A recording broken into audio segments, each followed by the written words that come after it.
originally wanted to get the pulled pork sandwich because it looked really interesting with a green sauce on it, but it was sold out. Got the brisket sandwich. They said it was going to be moist and didn't need a juice because it was sitting in its own juices. This was not the case because the sandwich ended up being pretty dry, unfortunately. Put a little sauce on it too, and it was of course better with the sauce, but I was hoping it was going to be really moist like they said it was going to be.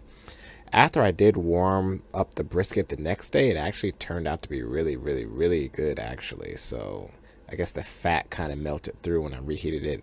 But these ribs, y'all, super amazing.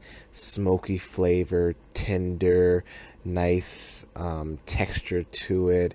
And with that sauce that I had, a little bit thinner, sweet sauce with a little bit of pepper in it, these ribs were A1. I will come back specifically for these ribs. Some of the best ribs I've had before. Meat was good without sauce. Whoa, they did something real good with these things.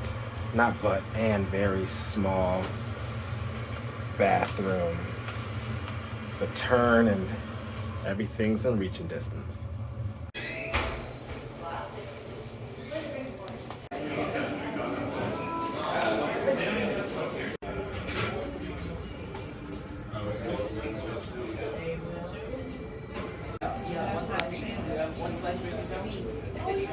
Right, walking back to the bus stop. A little bit of food left just because I don't want to be too greedy. K2M Smokehouse.